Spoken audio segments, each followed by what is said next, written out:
¡Fuego! Los piratas, hombres salvajes y sanguinarios, hombres libres y aventureros, auténticas leyendas vivas.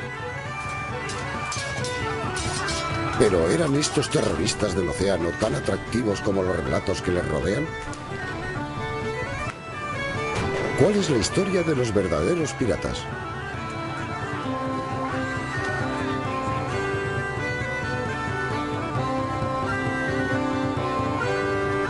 Piratas, primera parte.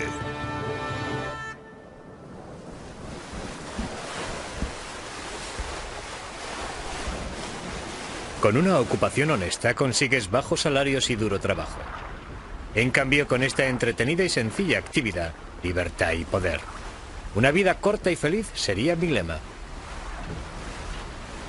Los mundos de Black Bar Rovers, un apuesto capitán pirata que resume el atractivo de este dulce oficio de la piratería. Desafiando a toda autoridad, la única ley que los piratas respetaban era la suya propia. No importaba ni religión, ni color, ni condición sexual. No hay juicios morales. Filibusteros, bucaneros. Filibusteros, bucaneros, gente solitaria, gente que había elegido un modo de vida libre, si así lo prefieren. Y si eso significaba robar a los ricos, entonces lo hacían. La historia de la piratería es la historia del pillaje y comienza con el oro español.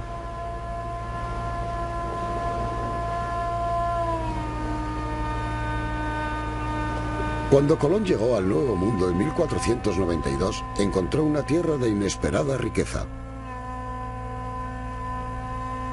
Los españoles, autorizados por la Iglesia Católica, se apoderaron con cierta frecuencia de los tesoros de los incas y de los aztecas. Los fundían transformándolos en doblones y piastras que llegaron a conocerse como monedas de a 8. La riqueza que se acababa de acuñar era cargada en galeones y embarcada hacia España. Otras naciones europeas, envidiosas de esta nueva riqueza, pero tratando de evitar una guerra, alquilaron aventureros para robar el oro español. Estos piratas, con patente de corso, fueron conocidos como corsarios. El más cruel de ellos fue el llamado el Dracon, el dragón, Sir Francis Drake. Drake era un hombre extraordinario, rebosante de vanidad, ambición, orgullo, saturado de un intenso ardor religioso, ferviente protestante y apasionado antiespañol. España es el gran estandarte católico del Papa y él odia a muerte al Papa. Llama al Papa el anticristo. Drake estaba decidido a desafiar la dominación española sobre el Nuevo Mundo. Tras 2 años de espera, obtuvo una audiencia con la reina de Inglaterra, Isabel I.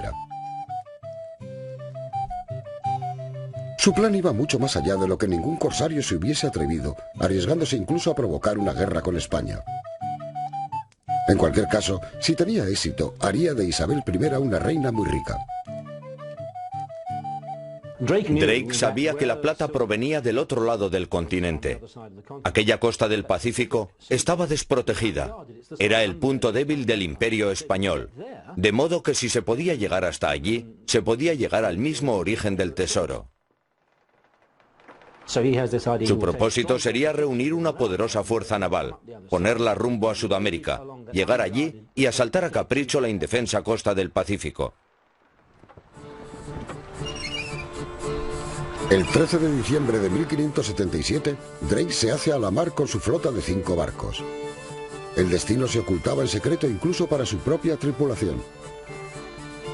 Su misión consistía en robar a los españoles, aunque los términos exactos de las órdenes de la reina eran ambiguos.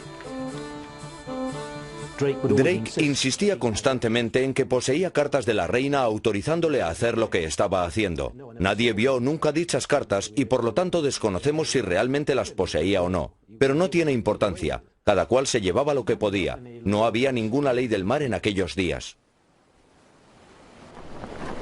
El buque insignia de Drake, el Goldenheim, la Cierva Dorada, tenía únicamente 100 pies de eslora y 18 de manga, pero era rápido y estaba bien armado. Cuando una réplica exacta de este famoso barco zarpó, se hicieron claras las limitadas condiciones de vida a bordo. Y aquí lo tenemos. Este era un pequeño barco abarrotado con más de 184 hombres. Pero dentro de este pequeño espacio, las diferencias sociales iban a guardarse celosamente. Entretanto, Drake ocupa la popa en un gran camarote para él solo, ya que es el representante de la reina. Estos son los alojamientos de la tripulación. Nunca subían a la cubierta de popa. Cada hombre se buscaba su rincón y allí dormía y habitaba. Cuando hacía mal tiempo, bajaban a la cubierta de batería y se acomodaban entre los cañones.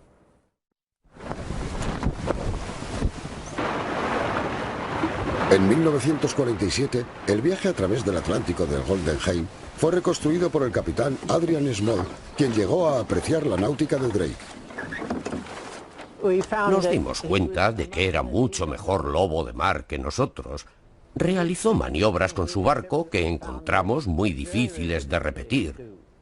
No solían intentar hacer grandes travesías con el viento en contra, como lo hacen los yates modernos.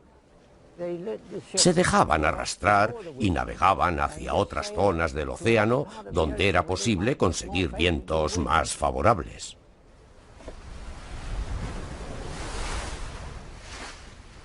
Una vez que cruzaron el Atlántico, su travesía por el Pacífico se vio dificultada por uno de los pasos más peligrosos del mundo, el Estrecho de Magallanes. La travesía a través del Estrecho de Magallanes sería hoy considerada una proeza para cualquier barco, por no hablar de lo que supondría en la época de los galeones. Es una tremenda prueba para la navegación, y en siglos que siguieron, los barcos evitarían atravesar el Estrecho de Magallanes, prefiriendo rodear el Cabo de Hornos. Después de 6 semanas luchando contra el viento y la marea del estrecho, Drake apareció inesperadamente en el Pacífico, cogiendo a los españoles por sorpresa. ¡Fuego!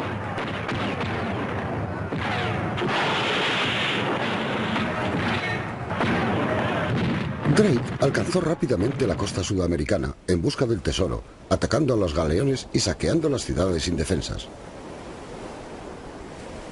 Pronto advirtió que el barco más rico del Pacífico estaba justo delante de él. Drake había oído hablar de este barco que se abría paso hacia Panamá, cargado de tesoros de las minas de plata. Tenía fama de ser una embarcación muy poderosa. Por eso se le apodó literalmente el cagafuego. Drake se dio prisa para alcanzar a dicha embarcación antes de que ésta supiera de su existencia. Tras 4 semanas de difícil navegación, por fin la avistó. Era 2 veces más grande que el Golden Hind. Para capturarla, Drake se sirvió de ciertas tácticas muy poco limpias.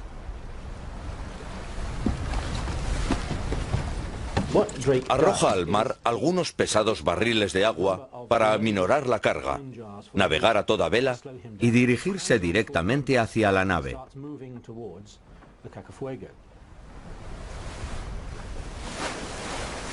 Y así, directos hacia esa nave infernal. Ese navío desconocido parece un buque mercante a todo trapo. Obviamente, viaja a toda vela, pero no alcanza una buena velocidad. Así que para descubrir quién es, la nave vira, avanza hacia Drake y se coloca a un lado. El capitán saluda al barco. ¿Quién es? ¿Qué quiere?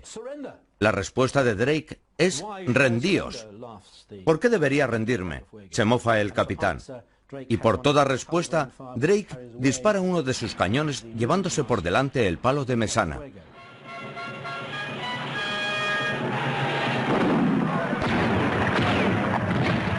Y mientras el capitán se pregunta qué es lo que está ocurriendo, aparecen sobre las cubiertas del Golden Hind hombres armados que ejecutan rápidamente el abordaje. La nave infernal no tiene tiempo para disparar, no tiene tiempo para armar a sus hombres.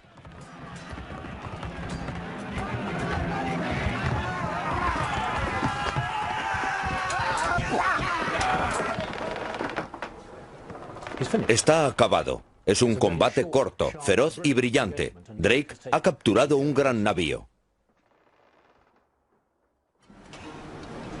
Mientras el vino corría, el cagafuego era despojado de sus zas. En aquel majestuoso barco había 1.300 lingotes de plata y 14 cofres con monedas, más una cantidad indeterminada de tesoros privados pertenecientes a varios mercaderes. Es una gran suma de dinero, el mejor botín de toda la aventura.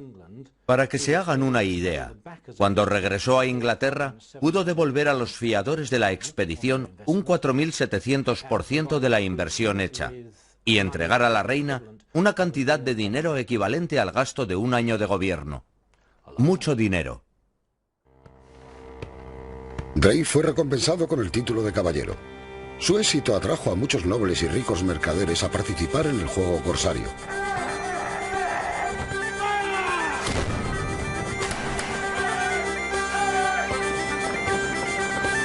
En solo un año se emprendieron 1000 expediciones corsarias. Pero para tener tanto éxito como Drake, los corsarios debían poseer además habilidad como navegantes. Chip Reynolds, patrón de la réplica de un galeón pirata, ha experimentado las dificultades de navegación a las que tuvieron que hacer frente los primeros corsarios. Este instrumento, la ballestilla, era esencial para localizar la latitud. Se utilizaba para observar los objetos celestes, el Sol, las estrellas, particularmente la estrella polar, tanto para realizar observaciones diurnas como nocturnas. Se podía examinar la aproximación del Sol a su punto de cénit y cuando lo alcanzaba se podía tomar una lectura con esta ballestilla.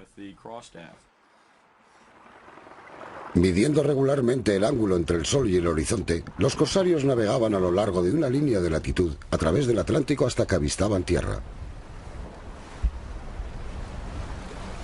El momento más peligroso del viaje llegaba en aguas menos profundas. La sonda era uno de los instrumentos de navegación más necesarios en las travesías transatlánticas. El piloto u otro miembro de la tripulación se colocaba de pie sobre el canal y soltaba la sonda hasta que tocaba fondo. Una vez realizado este proceso, el piloto examinaba el nudo o la marca en la sonda, la alzaba y leía la profundidad. Si iban a parar a un banco de arena o terminaban en tierra inesperadamente, su nave estaba acabada. Naufragarían y probablemente morirían.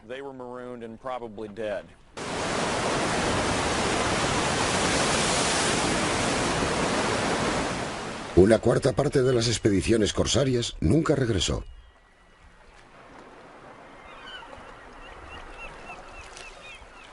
La gente en Inglaterra intentaba hacer dinero con la vida corsaria, pero es difícil cuando se está a 6 meses de ninguna parte. Tenían la esperanza de encontrarse algún día con un galeón cargado de riquezas flotando hacia ellos totalmente indefenso o una ciudad de oro en la jungla. Sin embargo, la mayor parte de las veces tropezaban con pequeños bajeles que comerciaban con pieles o cacao. Estas islas de los españoles atrajeron principalmente a un nuevo grupo de colonos que con el tiempo desarrollarían su propia forma de piratería. Para 1620, varias naciones europeas establecerían puestos avanzados en el Caribe, luchando por la posesión contra los gobernantes españoles que consideraban esta masa de islas diminutas como su propia tierra entregada por Dios. Los primeros pobladores constituían un grupo de gente muy variada. Hombres de diferentes nacionalidades y diversas procedencias sociales que se encontraron en el Caribe atraídos por la vida en la frontera. Querían libertad, querían aventura, querían emociones más allá de los límites que impone la autoridad. En la Española se había establecido un grupo de franceses cazadores de cerdos. A estos hombres se les conoció como bucaneros, nombre tomado de su método de secar la carne ahumándola, un proceso llamado bucaning.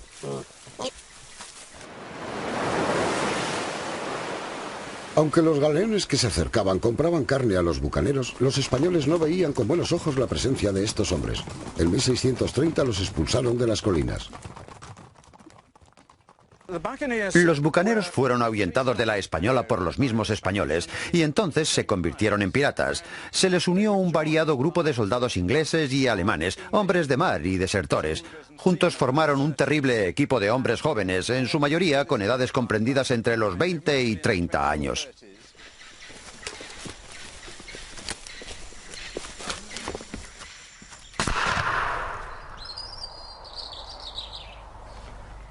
El arma que sostengo se llama Fils Bucané, un mosquete utilizado por los bucaneros obtenido de los franceses. Este data del año 1650 o 1660. Su característica distintiva es la gran longitud del cañón. Como pueden ver, mide casi 6 pies. Con un arma como esta, un hábil tirador podría abatir un jabalí a la carrera o matar al timonel de una cubierta enemiga. Los bucaneros eran buenos tiradores, realmente buenos, maestros en el uso de armas pequeñas, los primeros piratas a los que se prestó atención.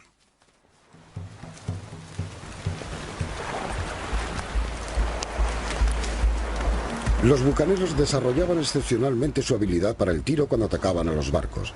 Uno de los primeros informes lo escribió Basil Ringrose, un líder bucanero. En esta ocasión, los piratas usaron canoas y remaron hacia el lado de barlovento del barco. Usando mosquetes de cañón largo, dispararon al timonel y a la tripulación que estaba trabajando en las velas, dejando el barco abandonado al viento con las velas batiéndose. Disparando sin parar, llegaron bajo popa y con algunos disparos más, acortaron por el mar y redujeron totalmente al barco.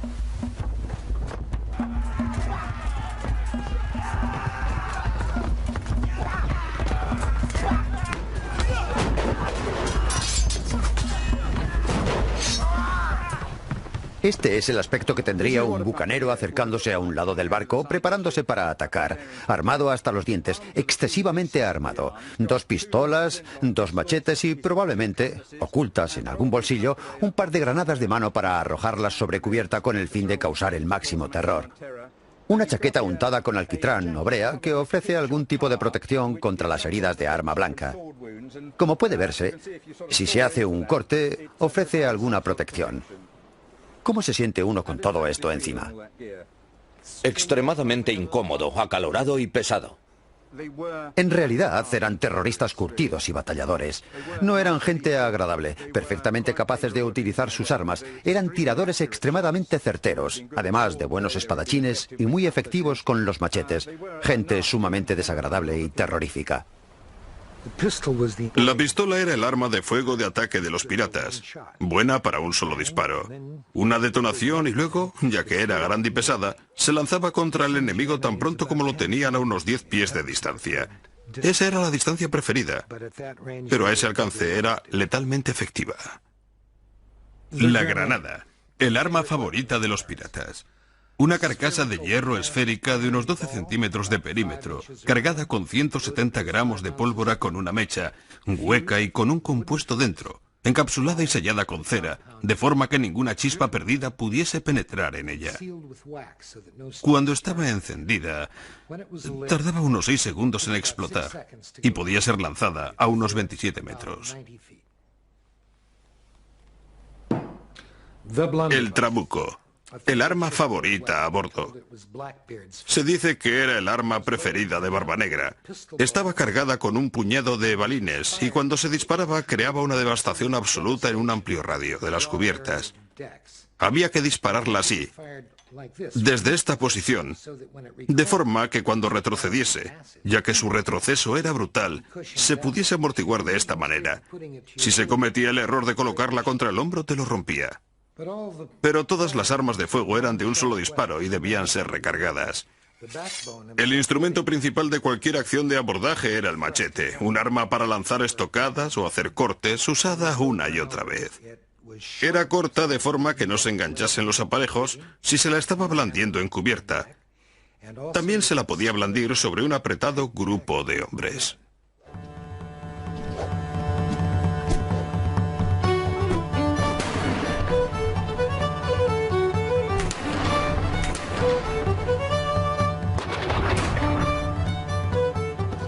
Las tácticas de los bucaneros eran simples y efectivas.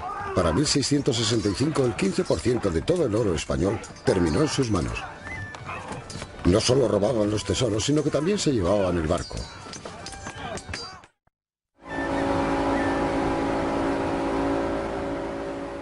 Los piratas preferían más bien barcos pequeños y rápidos. Uno de los problemas de las películas está en que siempre nos muestran grandes galeones piratas. De hecho, los piratas preferían bergantines pequeños y preferentemente los denominados bajeles, navíos de un solo mástil, con una vela principal muy grande. Eran rápidos y grandes. Frecuentemente tenían más de 70 pies de eslora y podían transportar una tripulación de 50 a 100 hombres. Pero incluso el barco más rápido veía disminuida su velocidad por algas, moluscos y gusanos que atacaban los cascos de madera.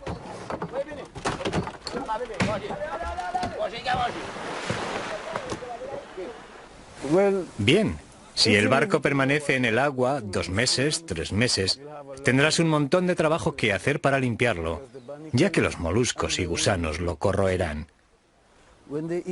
Cuando roen la madera están comiendo. Solo tienen que perforar un agujero, entrar, comérselo todo y vivir allí dentro.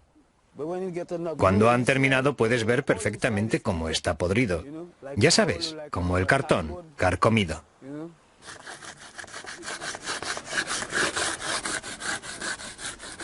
Entonces, como ahora, la única solución era varar el barco y raspando, desprender los gusanos y moluscos. Un proceso llamado carenado. Los piratas eran más vulnerables frente a los españoles cuando su barco estaba varado. Por ello necesitaban un refugio seguro.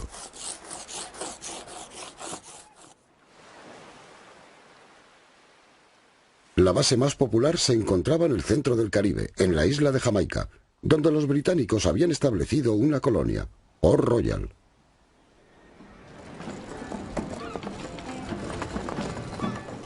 Los primeros gobernadores ofrecían una autorización corsaria a cualquier asesino que ayudase a proteger la colonia hostigando a los españoles. Sin necesidad de más aliento, los corsarios de todo el Caribe acudieron en masa a la ciudad, principalmente para unirse al saqueo de los españoles. Las actividades corsarias eran ideales para el florecimiento del comercio en una nueva colonia. Requerían muy poco en el sentido de inversión de capital y ofrecían rápidas ganancias. Con ellos, los isleños ganarían en seguridad y los bucaneros mercado para los artículos capturados en el Caribe.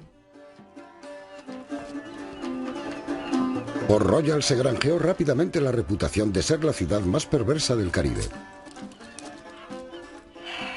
Los bucaneros borrachos se gastaban las fortunas en los burdeles, garitos y tabernas. Las tabernas del muelle se convirtieron en el lugar de reunión para cualquiera que estuviese fuera de la ley en el Caribe.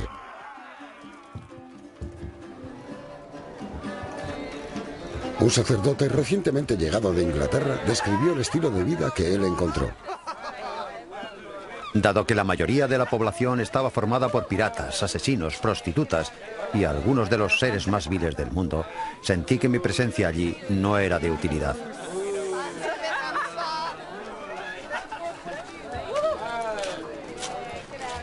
Se marchó en el mismo barco.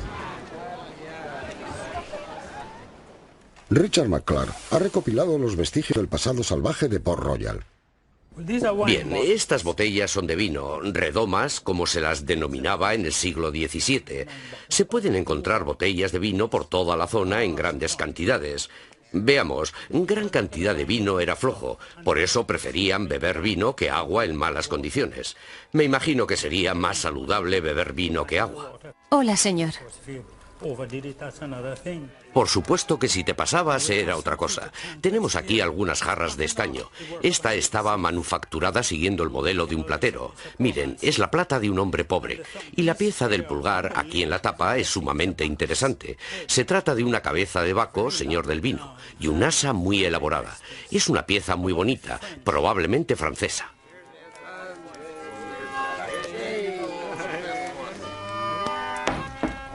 Después de beber, llega el remedio para las resacas, las botellas farmacéuticas. Aquí tenemos una pequeña colección de botellas medicinales, y entre todas estas cosas, como puede verse, hay también jeringuillas. Esta es una grande, muy bonita por cierto.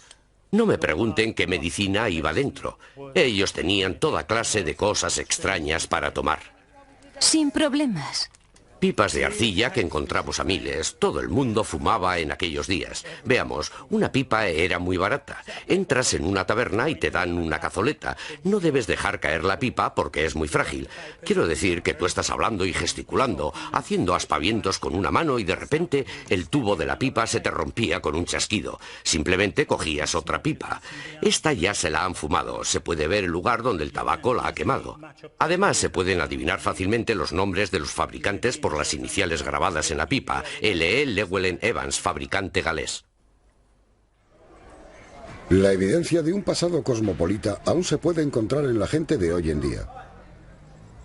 Me llamo Maureen Dowie y soy de Port Royal, pero mi abuelo era cubano. Mi abuelo era irlandés. Mi madre es jamaicana, mi padre inglés. Mi padre era africano. En cambio, mi madre es una mezcla de escocesa y alemán.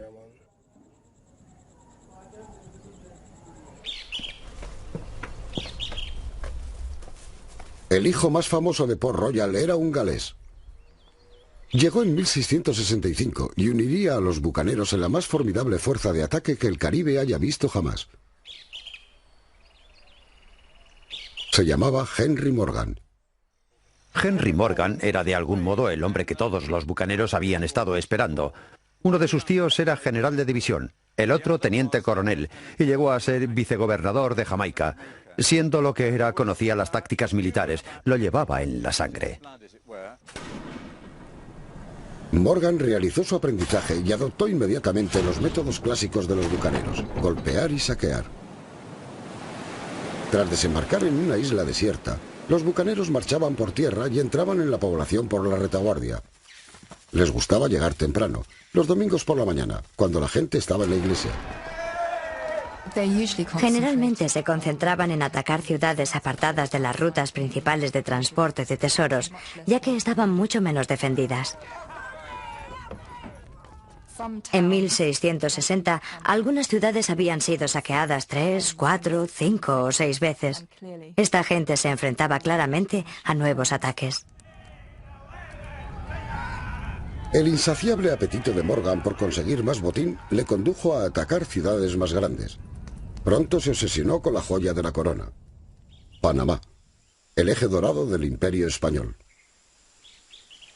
Panamá fue elegida por dos razones. Los bucaneros estaban bastante seguros de que encontrarían allí grandes cantidades de oro y plata, y en segundo lugar, había toda clase de razones simbólicas.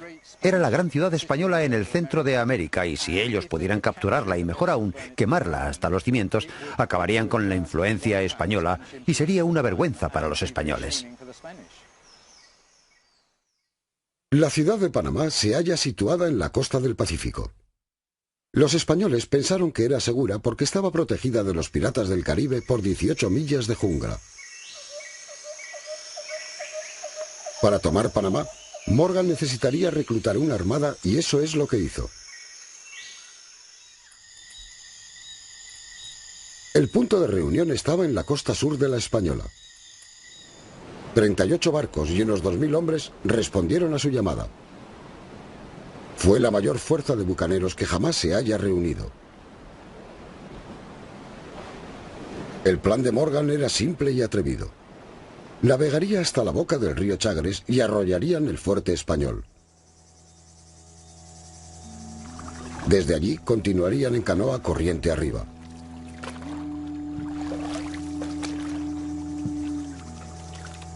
El objetivo de Morgan era coger a los españoles completamente por sorpresa. Uno de sus acompañantes era Alexander Schmeling, un cirujano alemán que llevaba un diario de la campaña. Mientras ascendíamos por el río, oíamos a los indios dando alaridos en la distancia y gritando: «¡Perros! ¡Id a la jungla, perros!». Ninguno de nosotros conocía el terror que nos esperaba.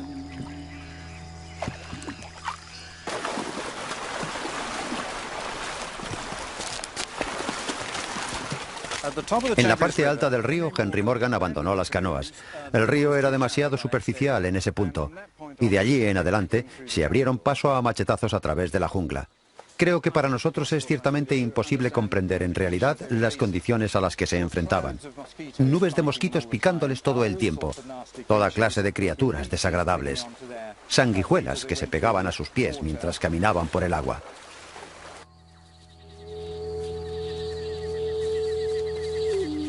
No solo había insectos y sanguijuelas que infestaban el avance de los bucaneros. Los indios frecuentemente tendían emboscadas a los rezagados e informaban de su posición a los españoles. Así que cuando llegaban a un poblado, lo encontraban abandonado. No había ganado, ni comida, ni agua. Incluso los pozos estaban envenenados.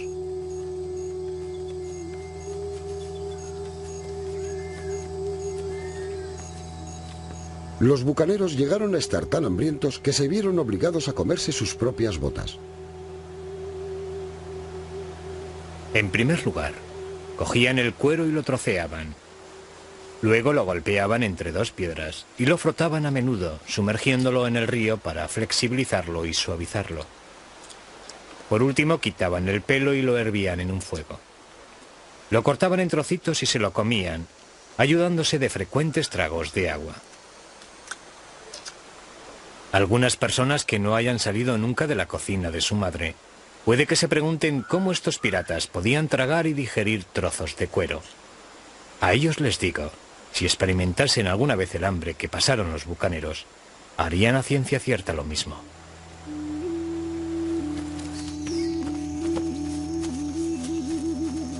Después de 9 días y 18 millas de larga y difícil caminata a través de la jungla, los bucaneros alcanzaron la gran planicie ante la ciudad de Panamá.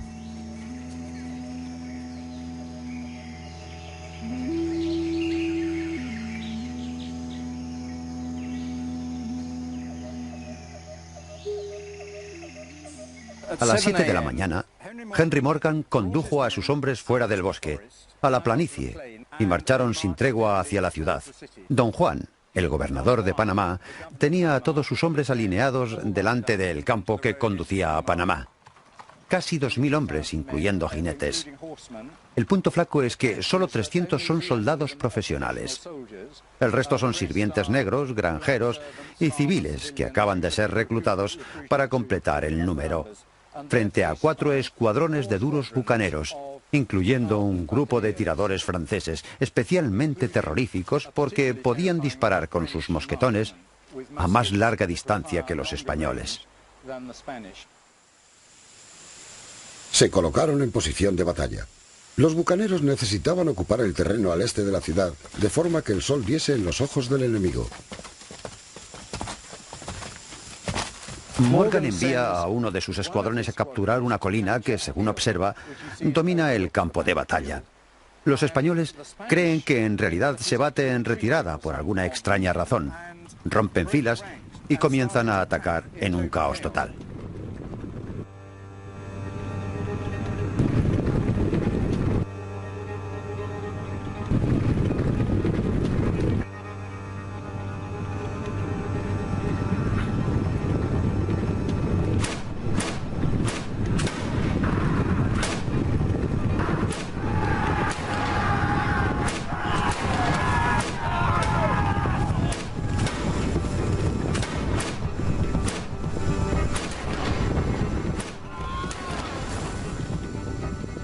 La Armada Española, tal y como sucedieron las cosas, estaba tan desmoralizada que en un instante decidieron poner pies en polvorosa y huir. Don Juan, ya demasiado tarde, decidió utilizar su arma secreta, 2 rebaños de ganado que esperaba conducir a través de las filas de bucaneros. Pero el ruido y el estrépito asustaron a las vacas, que dieron la vuelta, dirigiéndose violentamente en retirada hacia las filas españolas. Fue una completa farsa. Al término de quizás 1 hora de batalla y luchas esporádicas, los españoles habían dejado 500 muertos sobre el campo de batalla frente a Morgan, que apenas había perdido más de 15. Don Juan estaba decidido a que los bucaneros no encontrasen nada valioso si tomaban Panamá. Una gran parte del tesoro había sido escondido de antemano, dando órdenes tajantes de destruir todo lo demás.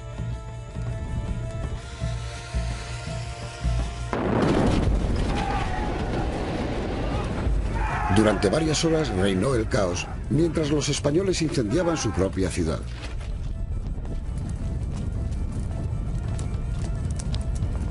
Cuando los bucaneros finalmente llegaron, sus esperanzas de hallar algún tesoro se desvanecieron como el humo.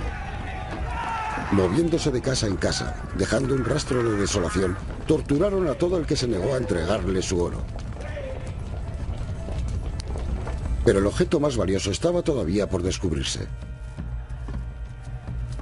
Mientras los criminales alcanzaban la catedral, un ingenioso fraile extendió una capa de cal sobre el gran altar dorado.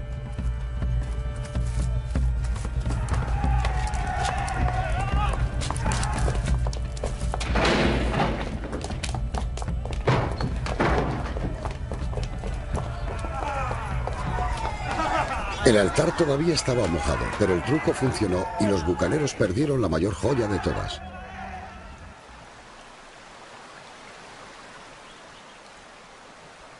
Se fueron con 175 mulas cargadas de plata y algo de oro, un equivalente a 3.190.000 euros, que divididos entre unos 1.000 hombres no era realmente mucho. Y por último, para agravar las cosas, pensaron que Morgan les había engañado, considerando que no habían conseguido lo que merecían. ¿Cuánto se quedó Morgan del tesoro de Panamá? Sigue siendo un misterio.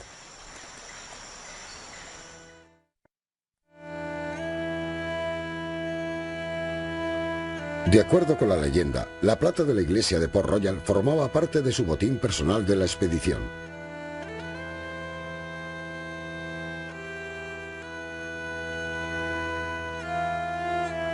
Para España, la pérdida de este tesoro fue trivial comparado con las consecuencias políticas a largo plazo para su imperio.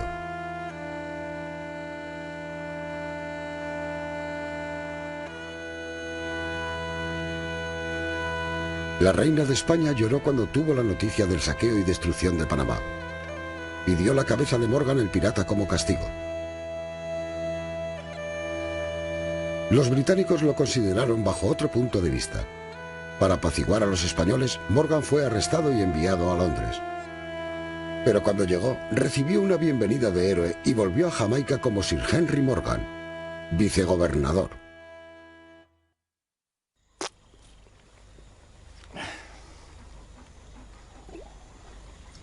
Como oficial del gobierno británico, se esperaba que Morgan arrestase a los que le habían ayudado a atacar la principal ciudad española. Él era un gran líder bucanero, pero en absoluto un burócrata. Y por supuesto se esperaba que asistiese a las reuniones del Consejo, pero no lo hizo. Se dedicó simplemente a beber y pasárselo en grande con sus compañeros en las tabernas locales. Realmente triste. Los últimos años los pasó muy enfermo, bebía demasiado, pero murió pacíficamente en su hacienda. Su médico comentó que había fallecido a causa de la bebida y del trasnochar. En cualquier caso, fue uno de los pocos bucaneros que terminó sus días relativamente en paz. Morgan murió finalmente el 25 de agosto de 1688. Se dispararon 22 salvas de cañón y se declaró fiesta oficial. Sería la última vez que un pirata era festejado en una colonia británica. 4 años más tarde, Port Royal afrontaría su propio día del juicio. En 1692, el suelo se abrió y la mitad de la ciudad se deslizó hasta el mar debido a un gran terremoto. Murieron miles de personas.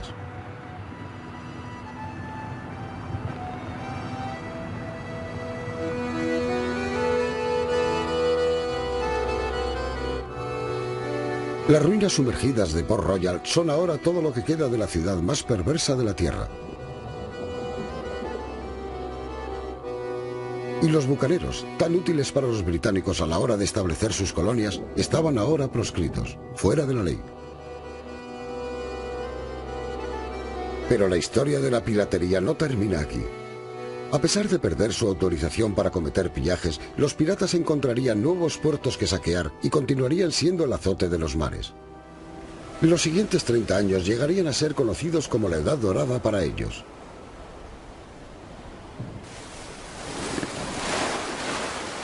Los piratas del período comprendido entre 1680 y 1725 estaban en guerra con todos los países sobre la faz de la tierra. Estimamos que de una manera u otra había entre 5 y 10.000 individuos implicados en la piratería bajo las órdenes de 70 capitanes diferentes.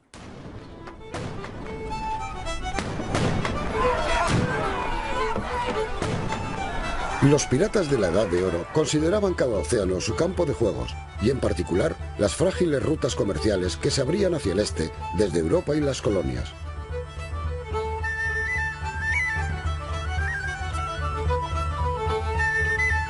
Marfil y piedras preciosas de África. Oro del Nuevo Mundo.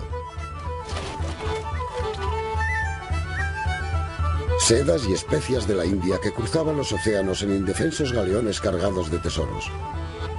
Era una fiesta para los piratas.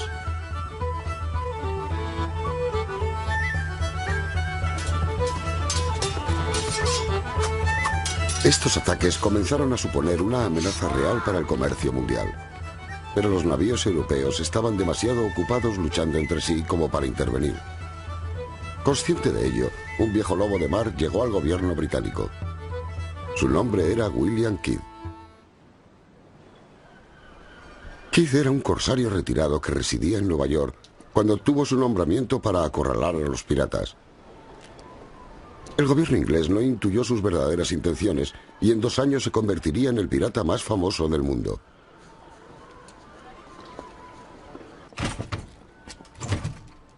La transformación de Kidd, el cazador de piratas, en un infame saqueador, comenzó en las tabernas de Nueva York, donde Kidd contrataría a su tripulación. El trato que ofreció a estos hombres era un tanto inusual. No habría salarios, compartirían únicamente el botín de cualquier pirata capturado. Un tirador. Y sin víctimas, sin pago por contrato. No estoy seguro de que la caza de piratas fuese lo único que tenía en mente. Él recluta a una tripulación sabiendo de antemano que entre ellos hay piratas. Algunos de estos hombres eran marineros que habían huido con él 10 años antes. ¿De verdad los habría contratado si hubiese tenido en mente honestas intenciones?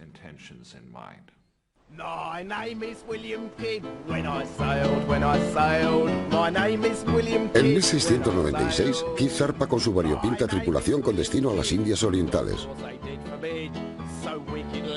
Las condiciones de a bordo eran terribles, pero no peores que en cualquier otro barco de la época, como dijo en cierta ocasión el agudo Samuel Johnson. Cualquier hombre con inteligencia suficiente como para no acabar en la cárcel no se hará marinero, porque sobrevivir en un barco es como estar en prisión con el peligro añadido de poder ahogarse. Un hombre en la cárcel tiene más espacio, mejor comida y en general mejor compañía. Muy bien, aquí tenemos las cocinas. La ironía, por supuesto, es que solo bajo buenas condiciones, con el sol y el mar en calma, habría comida caliente. En una situación comprometida, cuando se necesitaba comida caliente, y como pueden ver, resultaba imposible mantener el fuego, se vivía de gachas frías y de un trozo de pan. Bien, el pan estaba habitualmente infestado de gorgojos y larvas, y según lo que yo entiendo, los hombres de la Armada Royal preferían que estuviese infestado de larvas teniendo en cuenta que los gorgojos dejaban un sabor amargo. Los hombres de Kidd, como tratamiento especial, recibían un trozo de queso como parte de su ración. Pero incluso esto deparaba horrores especiales, ya que el enorme, larguísimo y desagradable gusano que vivía en las entrañas del queso era particularmente espantoso y horrible, además de tener un sabor asqueroso. Tras 3 meses de duro trabajo y sin ningún barco pirata a la vista, la tripulación de Kidd comenzó a impacientarse. Cuando un hombre se le quejó en persona, Kidd le abofeteó.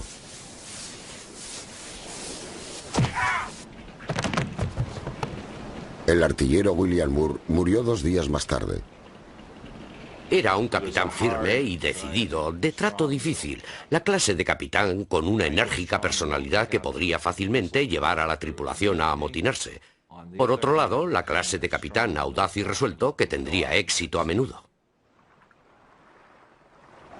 Kidd sabía que su tripulación estaba a punto de amotinarse, pero su suerte estaba a punto de cambiar. En el horizonte apareció un mercante indio desarmado, el tipo de navío que se suponía que Kidd debía proteger de los piratas. Kidd se percató enseguida de que el Queda Merchant navegaba bajo bandera francesa por conveniencia. Ya que Inglaterra y Francia estaban en guerra, sabía que era una maniobra técnicamente legal. Decidió acercarse. Su siguiente movimiento marcaría para siempre su destino. El cazador de piratas por fin se convirtió en pirata.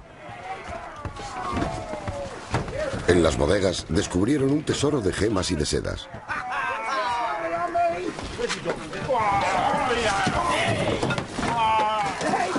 Emprendieron rumbo a casa, dejando atrás, hundiéndose, su barco.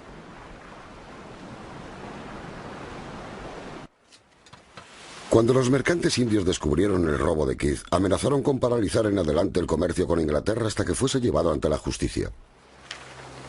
Esta amenaza fue suficiente para firmar la sentencia de muerte de Kidd.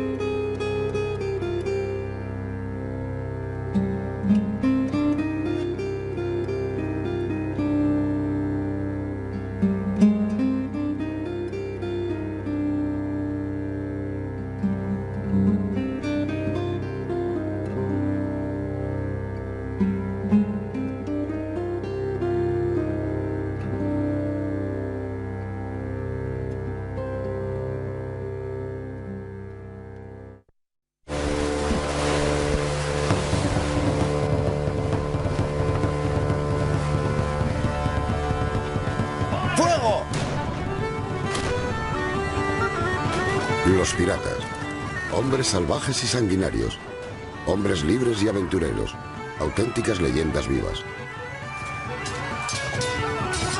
¿Pero eran estos terroristas del océano tan atractivos como las historias que les rodean? ¿Cuál es la historia de los verdaderos piratas?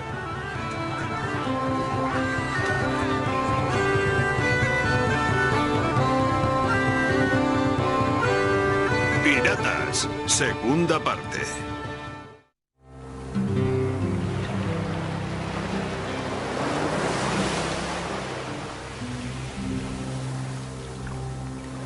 Cuando Kidd tuvo conocimiento de que era el pirata más buscado del mundo, inmediatamente dio los pasos necesarios para enterrar el botín. Y así nació la leyenda del tesoro perdido del capitán Kidd.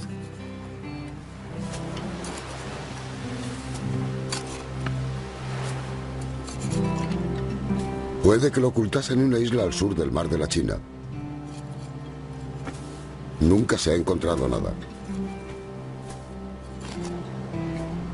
Varios meses más tarde, cuando llegó al Caribe, Kidd abandonó el Queda Merchant. Nunca más se le volvió a ver, pero enseguida se extendieron los rumores de que había enterrado más tesoros entre estas islas.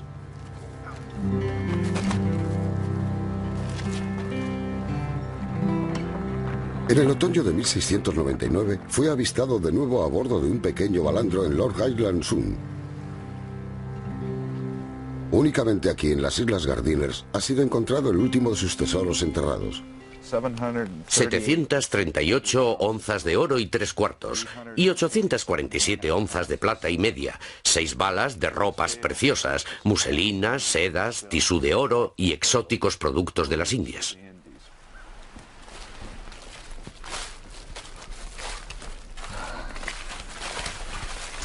Así es como empezó todo. Todas las maravillosas historias de cazadores de tesoros que nos han entretenido desde la infancia. Porque es aquí donde, en 1699, el capitán Kidd enterró su tesoro. Quizás sea el tesoro más famoso de todos los tiempos. Pero Kidd nunca volvería a las Islas Gardiners. Sería arrestado y devuelto a Inglaterra para someterlo a juicio. El tesoro recuperado se utilizaría finalmente para pagar a los inversores de su fallida expedición. Solo una pequeña parte de este tesoro todavía existe. Esta es una pequeña muestra de lo que entonces se conocía como paño de oro, seda con hilos de oro tejidos. De acuerdo con una tradición popular de Gardiners, Kidd estaba tan agradecido con la señora Gardiners por el cerdo asado que le había preparado para la cena, que le regaló este tisú de oro de seda.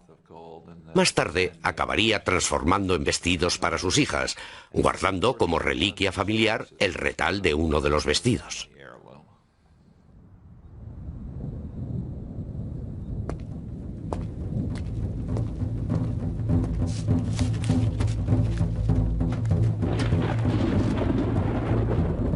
El 23 de mayo de 1701, el capitán Kidd fue conducido de la prisión de Newgate al patíbulo en el muelle de las ejecuciones a orillas del Támesis.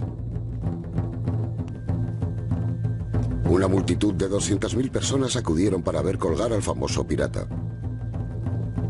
Algunos esperaban que revelara la situación de su tesoro, pero su perorata de borracho no aclaró nada.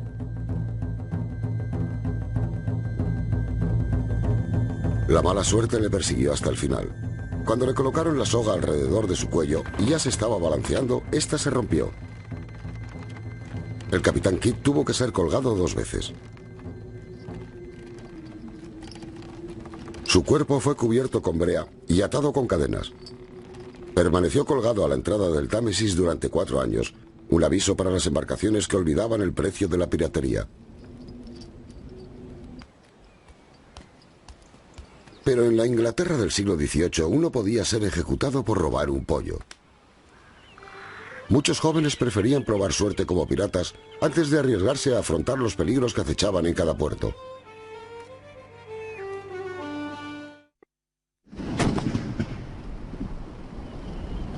Algunas de las embarcaciones más valiosas capturadas por los piratas eran barcos de esclavos. La desafortunada carga humana era tratada como cualquier otra mercancía. Normalmente eran vendidos, pero a los esclavos más sanos se les invitaba a unirse a la tripulación pirata.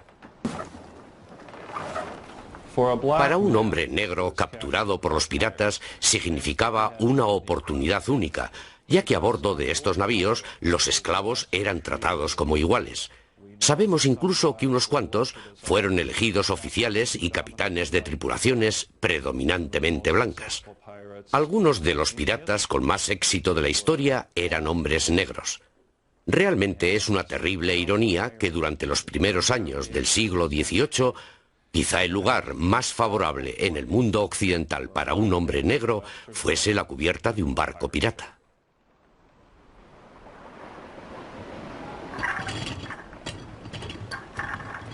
Este principio de igualdad era fundamental para la forma en que los piratas dirigían sus barcos. Machetes y armas de fuego listas para ser utilizadas. Tenían reglas y cláusulas que se suponía que todo hombre debía firmar al comienzo del viaje. Nunca atacarse entre ellos a bordo, sino resolver las disputas en tierra firme con su espada y su arma. Los piratas fueron atraídos a los más ricos mares del mundo. El Caribe era una reserva de caza ideal para los piratas. En primer lugar, porque existía una visibilidad condenadamente mejor que la del Atlántico Norte, y a los piratas les gustaba el buen tiempo. Pero la causa principal era que se hallaban entre las principales rutas comerciales. Todos los barcos que desde África se dirigían hacia América atravesaban el Caribe, y a un pirata le proporcionaba literalmente cientos de lugares para esconderse.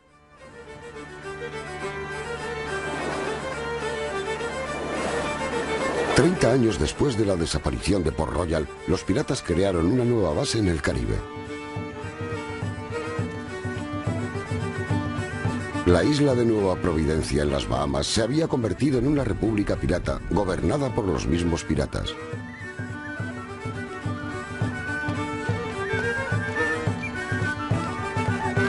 En este lugar se reunían algunos de los más terribles proscritos, muchos de los cuales serían inmortalizados por el capitán Johnson, quien escribiría la primera historia sobre piratas.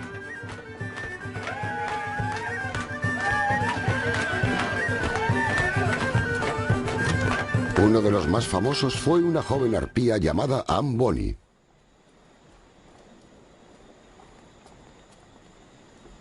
Anne Bonny era la hija ilegítima de un procurador.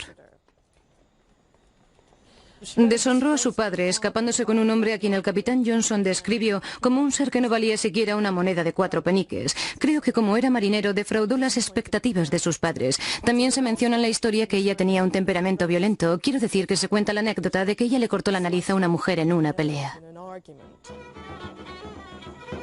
Para cuando ella llegó a Nueva Providencia, Anne había abandonado a su marido y se había enamorado de un apuesto y joven pirata. Se llamaba Jack Rackham. Para sus amigos y enemigos era Calico Jack. Para las mujeres el atractivo de la piratería era enorme. Es decir, tenía mucho que ver con la evasión, con superar los límites de la casa y los niños. Y muchas mujeres jóvenes soñaban a menudo con escaparse al mar como lo hacían los muchachos. Juntos, robaron un balandro del puerto y se marcharon en busca de tesoros. ¡Vamos!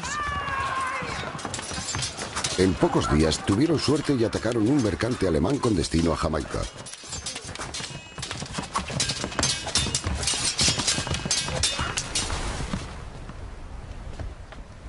A bordo, la única persona que hablaba inglés era un delicado joven que llamó la atención de Anne.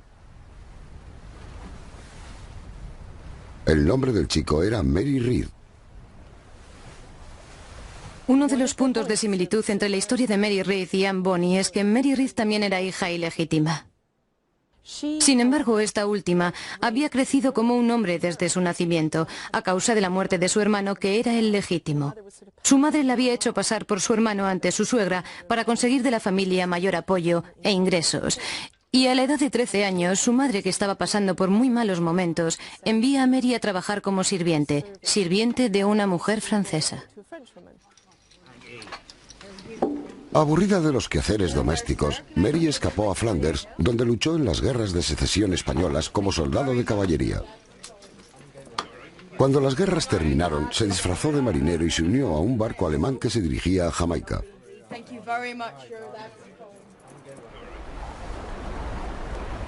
¿Cómo ocultaba Mary Read su verdadera identidad en un pequeño barco rodeada de hombres?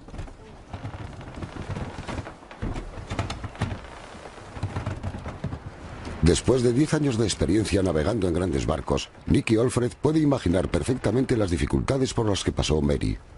Creo que disfrazarse habría sido muy difícil. Me imagino que se cortarían el pelo y llevarían ropas amplias. Sobre todo tus pies y manos se vuelven ásperos y se ajan enseguida. Todo el mundo corre descalzo por todas partes y todos son sogas. Y tus manos, por supuesto, de tirar de ellas, se queman por el roce. Y salen callosidades muy duras en las palmas de las manos y en los dedos. Este sería más o menos el mayor cambio, aparte de que, por supuesto, los músculos del cuerpo se desarrollan. La vida diaria sería bastante dura. En lo que se refiere a lo personal, como ir al baño, posiblemente saldrían de noche, deslizándose hacia lo que eran los retretes, los pescantes, grandes trozos de viga de madera donde se cuelgan las anclas y, como el resto de los hombres, donde se cuelga uno mismo hacia afuera. Seguramente era mejor ir de noche que de día.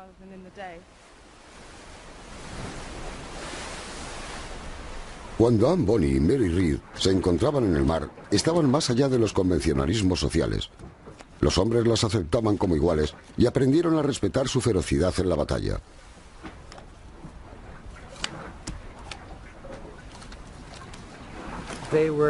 Eran tan fieras como cualquiera de los piratas masculinos. Cuando por fin fueron atrapados por una fragata británica y su barco estaba siendo hundido, la tripulación se refugió en la bodega, dejando únicamente a las mujeres sobre cubierta luchando como demonios.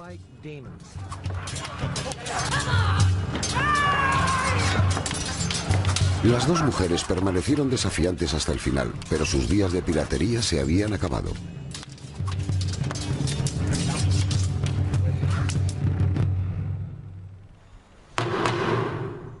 Las nombradas Mary Read y Anne Bonny, conspirando entre ellas con fraudulentas intenciones, acordaron ir con Jack Rackham para robar. Cuando Mary Read y Anne Bonny fueron procesadas en 1720, el juicio causó una gran sensación tanto en Jamaica como de vuelta a Inglaterra. Era la primera vez que había pruebas sólidas y concretas de que las mujeres efectivamente habían sido piratas. Quiero decir que antes había toda clase de historias sobre ellas, incluso baladas, pero esta era la primera vez que supimos de verdad que existían y fue como si una fantasía se hubiese convertido en realidad. Como el juicio se hizo público, las atrevidas acciones de Anne Bonny y Mary Read pronto se convirtieron en leyenda.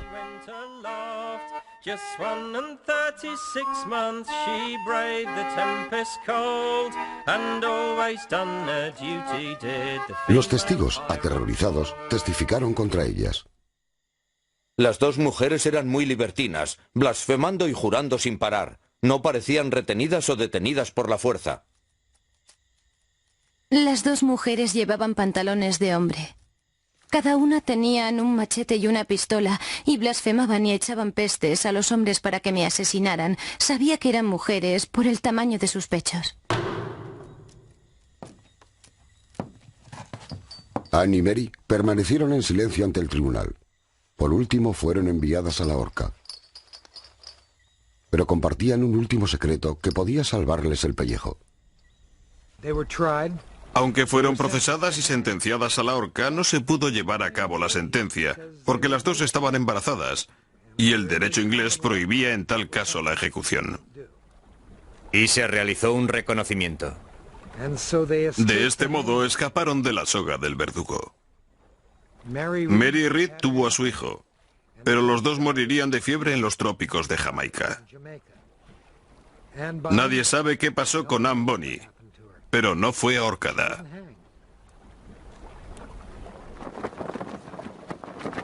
Las vidas de las mujeres pirata pronto se convirtieron en folclore. Estaban en boca de todos en el Caribe.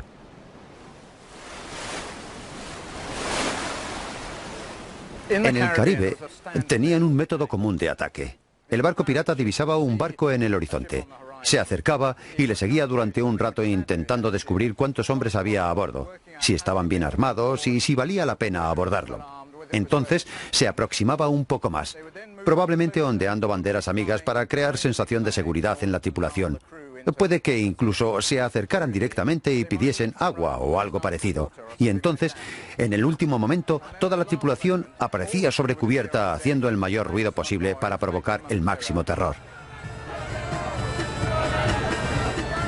La mayoría de los barcos mercantes del Caribe navegaban con pequeñas tripulaciones y quizás algunos cañones de señales. Un barco pirata iba repleto de hombres, incluso barcos piratas bastante pequeños navegaban con tripulaciones de 50, 60 y muy a menudo incluso de 200 o 300 hombres. Era una batalla completamente desigual.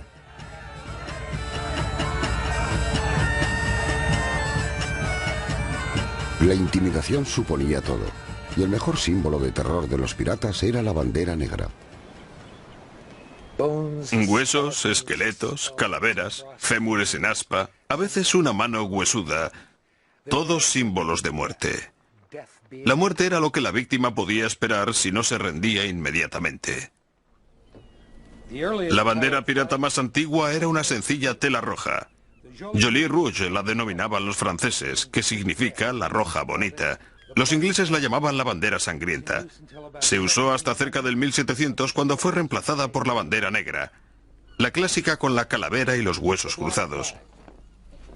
Esta enseña fue usada por varios piratas en los primeros años del 1700. Pero todos ellos diseñaban sus propias banderas peculiares.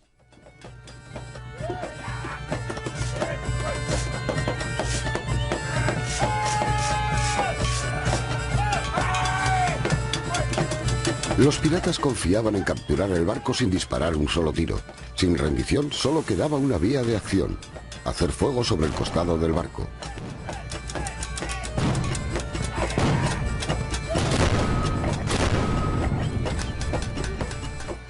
¡Entrad en batalla!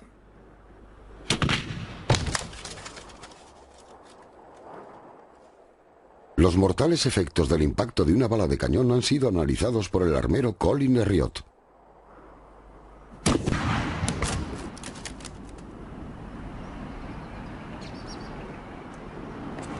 Bien, como pueden ver, la bala del cañón no ha traspasado directamente el casco de madera. Está incrustada ahí, pero ha expulsado estas grandes astillas dentadas que están a punto de soltarse. Y si esto ocurre con una bala de hierro de solo 6 libras, imaginen la devastación de una bala de cañón de 24 o 32 libras atravesando una pared de madera como esta. Una lluvia de metralla por todas partes. El infierno absoluto en la tierra. Pero creo que vamos a tener que intentarlo de nuevo, y esta vez vamos a poner un poco más de pólvora en el cañón. Bien, supongo que estamos a unas 25 o 30 yardas, bastante cerca para un cañón pequeño. Este era el alcance al que hacían fuego, lo que nos brinda la oportunidad de disparar con una trayectoria horizontal o point blank. La expresión punto ciego viene ahora a significar muy cercano. Pero en su forma original quería decir disparar con una trayectoria horizontal, de modo que había que estar bastante cerca, y eso es lo que vamos a hacer. Sí. Ahora se parece más. Estas son las astillas de las que he estado hablando. Imagínenselas volando por todas partes. Miren su punta, dentada, horrible. Matan cualquier cosa. La función de una bala de cañón es perforar el casco para causar daños. No es la bala de cañón la que mata a las personas, aunque una bala de cañón golpeando a alguien de lleno haría de él un desagradable revoltijo. Las astillas, la metralla son realmente letales. La bala de cañón destroza y las astillas hacen el resto. ¡Prendedle fuego!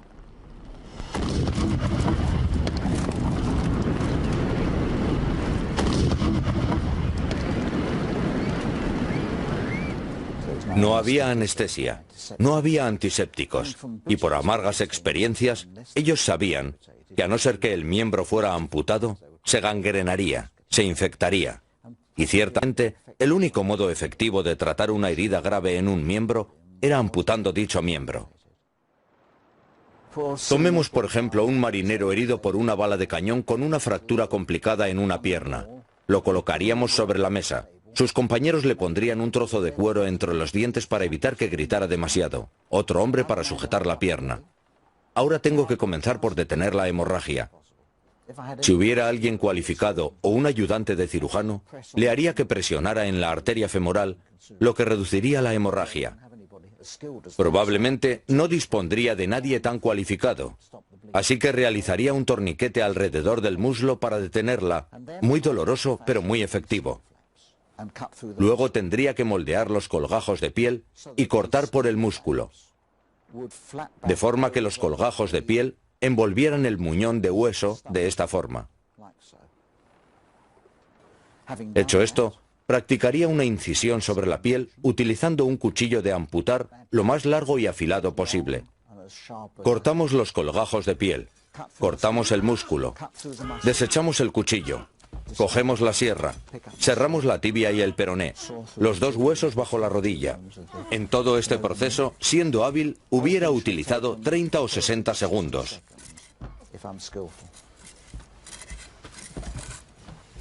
Recogeríamos las arterias con tenacilla, tiraríamos de ellas hacia abajo, atándolas con un hilo de seda.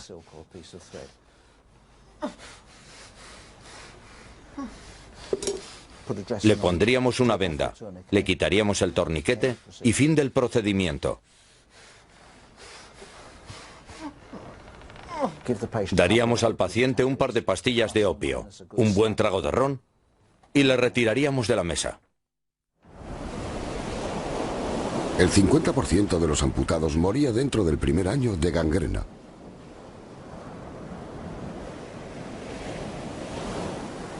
Perder un miembro era muy común.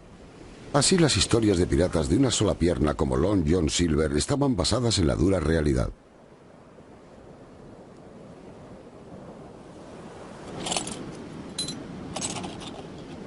Esto impulsó a los piratas a inventar uno de los primeros sistemas de bienestar del mundo occidental. Una de las cosas más sorprendentes sobre los piratas es el sistema de seguro médico que establecieron en caso de perder algún miembro durante la batalla. El convenio era que la mano derecha o el brazo derecho eran lo más valioso, así que si perdías uno, te pagaban 500 monedas de A8. La mano izquierda valía 400, lo mismo que una pierna, y si perdías un ojo, conseguías únicamente 100 monedas.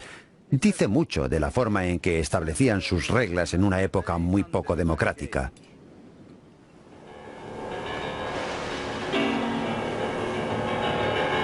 Con que ¿tenían los verdaderos piratas unos corazones de oro como los bravucones héroes de las películas? ¿Eran tan honrados y valientes como los representó Hollywood? Es importante no pensar en los piratas como héroes. No deberían serlo. Eran hombres duros, brutales y viciosos. Mientras que muchas de las bandas fueron descritas como decentes y humanas, incluso por sus víctimas, había tripulaciones ahí fuera que habrían proporcionado estudios extraordinariamente buenos sobre la sociopatología de grupo.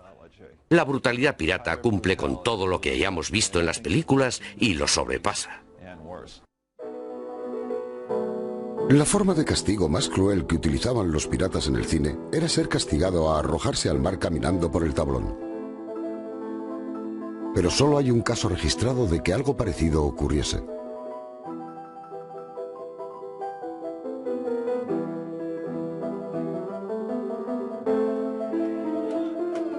El método de tortura de los piratas era mucho más sádico.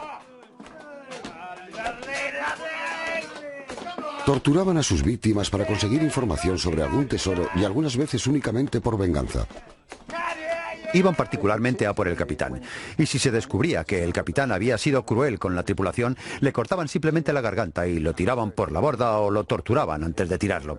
Era como si los piratas estuviesen desquitándose, ya que la mayoría de ellos eran antiguos soldados tratando de vengarse de aquellos que les habían maltratado en el pasado. Algunos relatos de torturas piratas son especialmente espantosos. Un capitán cometió el error de tirar el tesoro por la borda. Su castigo fue que le cortaran los labios y los hirvieran ante sus ojos.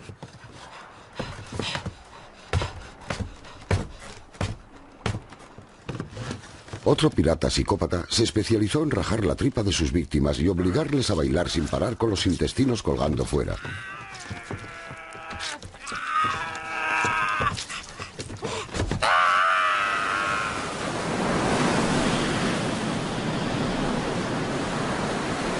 Los piratas reservaban los peores castigos para sus iguales.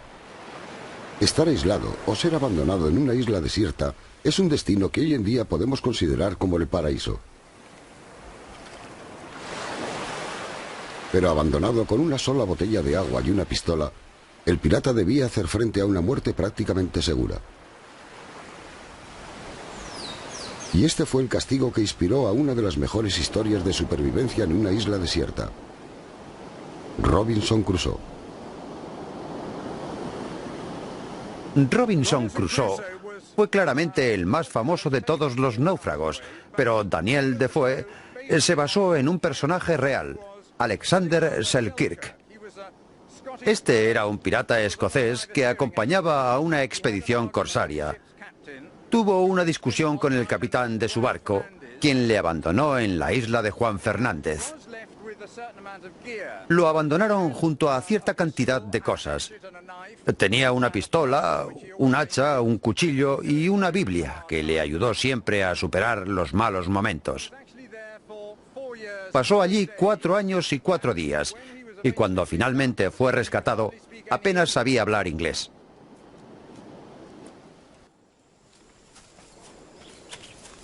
Selkirk sobrevivió alimentándose de las cabras de la isla que habían sido abandonadas allí por los primeros marineros españoles. Las mataba persiguiéndolas y haciéndolas saltar por un precipicio.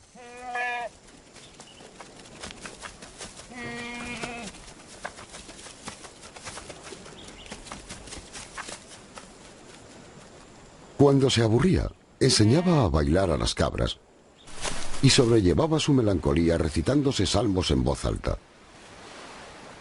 Aseguró ser mejor cristiano cuando estaba en la isla de lo que había sido nunca antes ni lo sería jamás.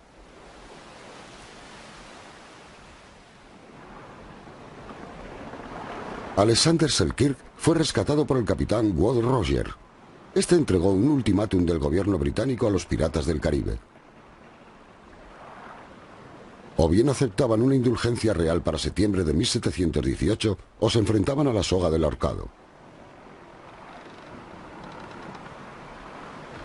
El primer puerto que visitó fue Nueva Providencia, todavía el hogar de unos 2000 asesinos. Muchos optaron por aceptar la indulgencia, pero muchos más se escaparon, incluyendo al pirata más famoso de todos, Edward Teach, más conocido como Barba Negra. Dejaba crecer su negra barba hasta una altura que resultaba extravagante. En los momentos de acción se clavaba cerillas encendidas en el sombrero que le iluminaban cada lado de la cara, haciéndole parecer una figura tal que ni siquiera la furia del infierno parecía tan espantosa.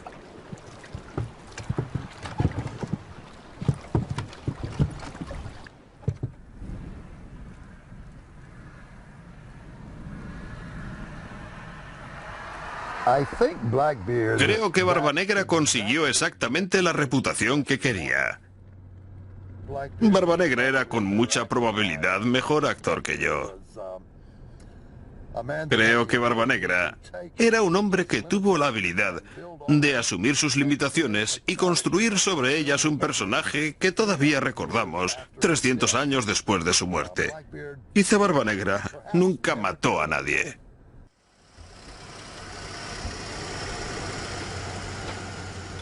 No creo que fuera un sangriento pirata sin compasión, como muchos lo eran. Tenía la habilidad de ser perverso y malvado, pero en raras ocasiones lo fue. Barba Negra estaba en esto por dinero, no por sangre.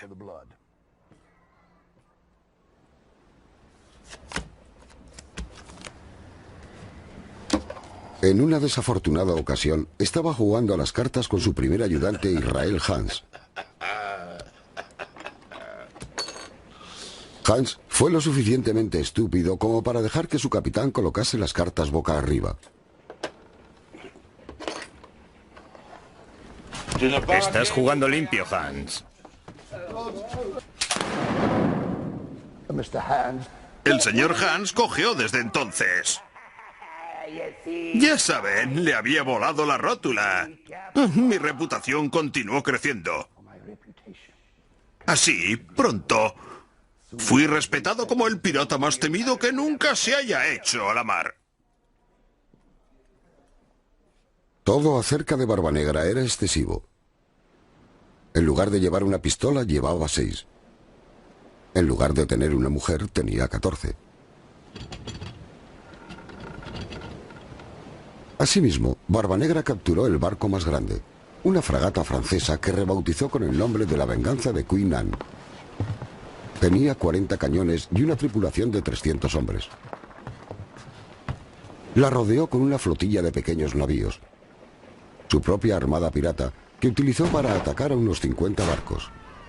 El bloqueo a Charleston, Carolina del Sur, en 1718 fue su acto de piratería más osado. Durante 3 días la navegación se paralizó, mientras Barba Negra exigía un rescate por la ciudad, amenazando con quemarla a no ser que sus exigencias fueran aceptadas. Estaban buscando algo muy concreto. Lo llamaban medicina, pero yo creo que buscaban drogas. Láudano en particular, utilizado hasta hace muy poco tiempo como analgésico. Se dice que el viejo Barba Negra empezaba el día con un buen vaso de ron de las Islas Vírgenes. Mezclaba el láudano con el ron y se lo bebía. 4 días más tarde, Barba Negra recibiría su rescate.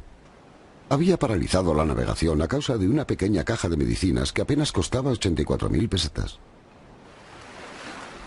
Fue un acto que no podía quedar sin castigo.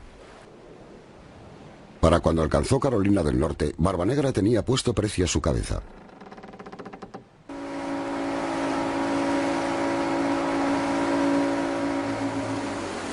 Enseguida se percató de que, a pesar de tener a todo el mundo en contra, él era un hombre de gran calibre por haberse dedicado al acecho de Charleston. Y creo que llegó a la conclusión de que había llegado el momento de reducir la tripulación. Así que cuando llegó a Beaufort Inlet, varó el Queen Anne's Revenge aquí fuera, sobre un banco de arena.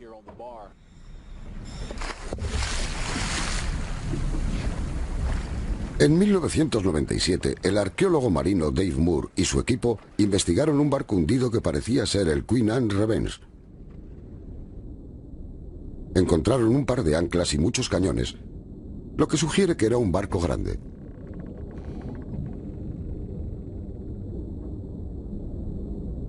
Todavía necesitan pruebas concluyentes, pero parece que estos son los restos del barco de Barbanegra.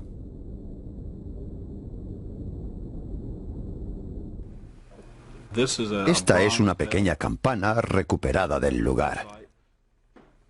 Una bala de cañón y otra bala de cañón que pesa aproximadamente 24 libras.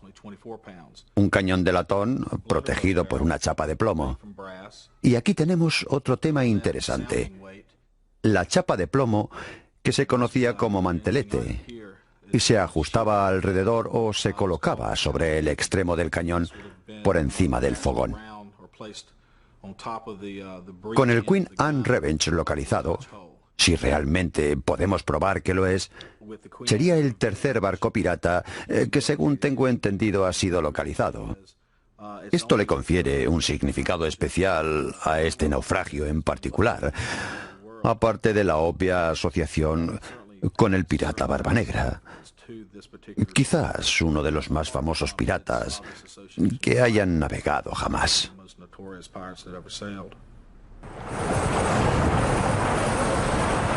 Abandonando su buque nodriza a los elementos, Barbanegra navegó hacia el norte con la tripulación reducida al mínimo.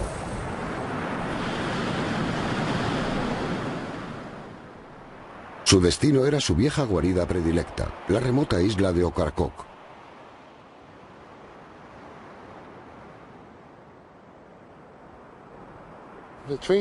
Estos árboles de por aquí es lo que llaman Springer's Point. Aquí es donde Barbanegra tenía su escondrijo. Todavía queda una vieja guarida de los días de Barbanegra. Este enorme grupo de piratas estaba aquí en Ocracoke y eran supuestamente la mayor concentración de piratas de Norteamérica. Y se habló de fortificar Ocracoke como refugio de piratas para convertirlo en un fuerte. Para evitar que Ocracoke se convirtiera en una fortaleza pirata, 2 balandros de la Armada Real fueron enviados para hacerles frente.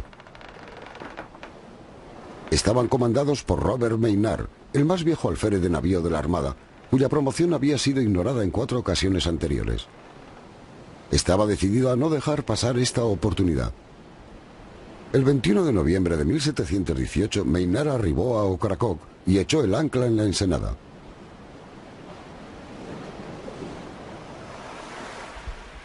A pesar de la gresca en tierra, la llegada de Maynard no pasó inadvertida para Barbanegra.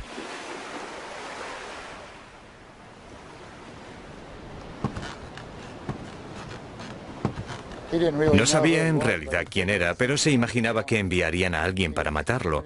Y uno de los modos en que la isla de Ocracoke consiguió su nombre fue porque Barbanegra dijo entonces, "Oh cock crow", "Oh gallo cacarea", esperando a que el gallo cantara a la mañana siguiente para poder descubrir quién era el enviado y matarle. Cuando el amanecer reveló los insignificantes barcos sin cañones de Maynard, la confianza de Barbanegra creció. Usaría su profundo conocimiento de estas aguas traicioneras para atrapar a su enemigo.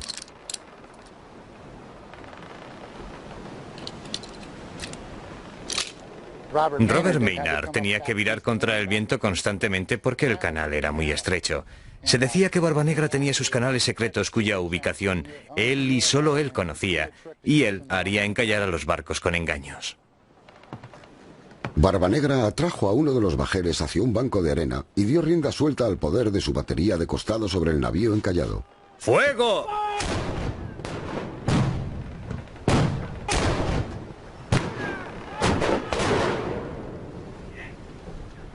Nadie sobrevivió. Mientras Barbanegra acorralaba al segundo bajel para destruirlo y se acercaba para dar caza al segundo balandro, Maynard jugó sus cartas, puso en juego sus propias tretas. Ordenó a su tripulación camuflarse bajo cubierta simulando que el barco había sido abandonado. Barbanegra picó el anzuelo. Abordémosles y cortémosles en trocitos. No les demos cuartel. ¡No! Pero esperad. Estoy seguro de que había más hombres a bordo. ¿Dónde está el resto? ¿Dónde están? Deben estar escondidos. Entonces rodearon el casco del bajel. Estábamos atrapados por marinos británicos que venían de proa, popa, babor y estribor. Pues bien, deben haber sobrevivido 80 de ellos y no pueden haber quedado más de 18 de mis hombres. Lucharon valientemente, pero cada vez todo resultaba más inútil. El mar se tiñó de rojo con nuestra propia sangre.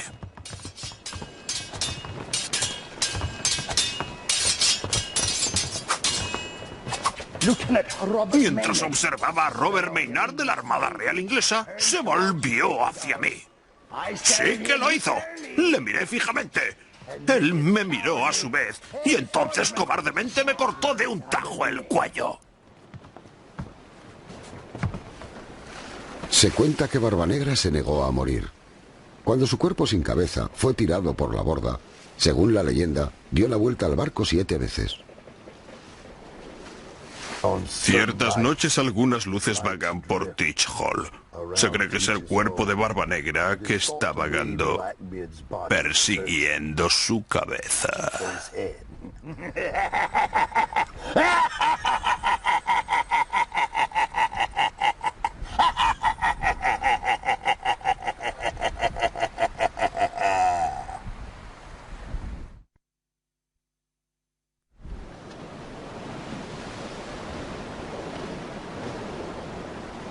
Para entonces, las guerras de Inglaterra con Europa habían finalizado y toda la fuerza de la Armada Real cayó sobre los piratas. Este barco era una plataforma para cañones. Estaba diseñado solo para ir de A a B y proteger las rutas marítimas. Cualquier pirata que circulase dentro del radio de acción de más o menos 1 milla sabía que 140 cañones podían marchar hacia él. Creo que preferirías zozobrar o salir pitando. Yo lo haría. Con tal potencia de fuego, los piratas no tenían ninguna posibilidad. En menos de 5 años, 3.000 piratas fueron capturados o ejecutados.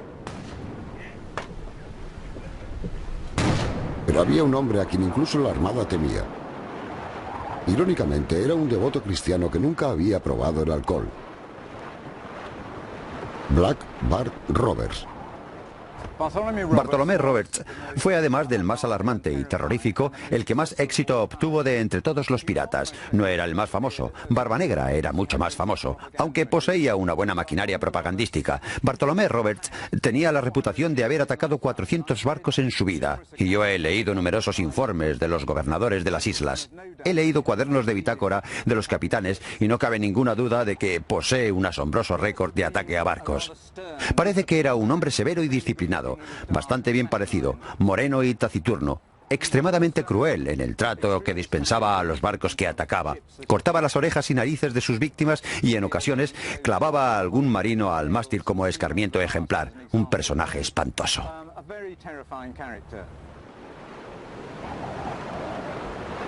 A su reputación de sangre fría, se le añadía la de experto navegante, surcando los mares con su flota. Su tripulación formaba un frente unido bajo un mismo lema: una vida corta y feliz.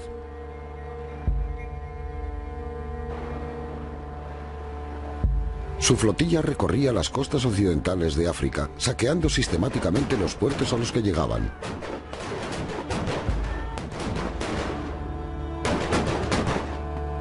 En Guida se toparon con una galera de esclavos, un galeote. Los piratas lo despojaron de todos los objetos de valor y, sin preocuparse lo más mínimo por los esclavos encadenados, prendieron los barriles de pólvora. 80 esclavos se vieron obligados a elegir entre quemarse vivos o ahogarse.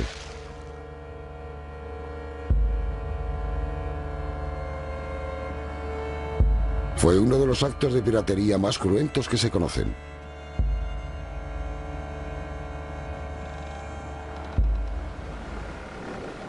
La Armada siguió el rastro de destrucción de Bart Roberts por las costas de África, alcanzándole finalmente en Cabo López a la altura de Nueva Guinea. Consciente de que estaba atrapado, Bart Roberts se consagró a Dios para que le protegiese en su hora de necesidad. La perspectiva de una batalla naval provocaba reacciones contrarias en su tripulación.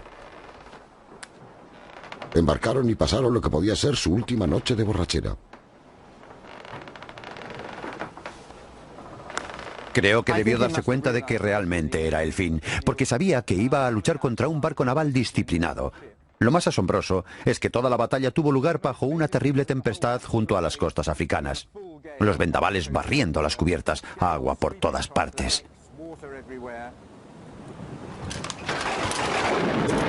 Antes de huir levando anclas como cualquier otro pirata, Bart Roberts ignoró la tormenta y condujo a su tripulación ebria directamente hacia el barco de batalla que se aproximaba.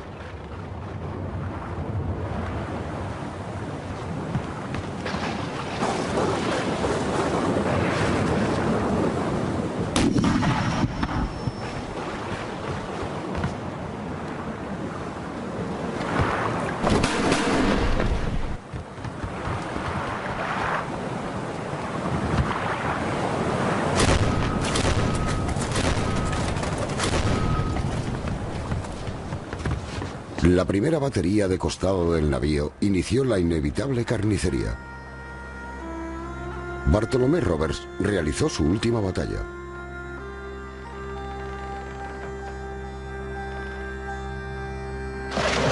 Su última voluntad consistiría en que su cuerpo fuese arrojado por la borda para que no pudieran hallar su cadáver.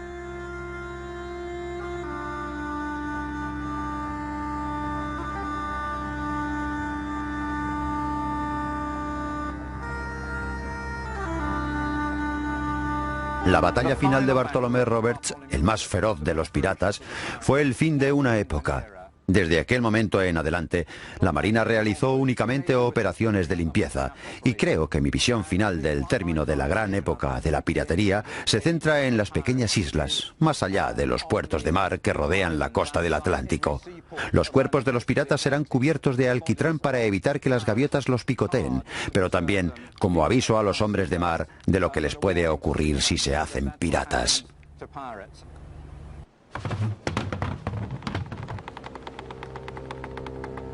La ejecución en masa de 52 miembros de la tripulación de Bart Roberts señaló el espantoso final de la edad de oro de la piratería.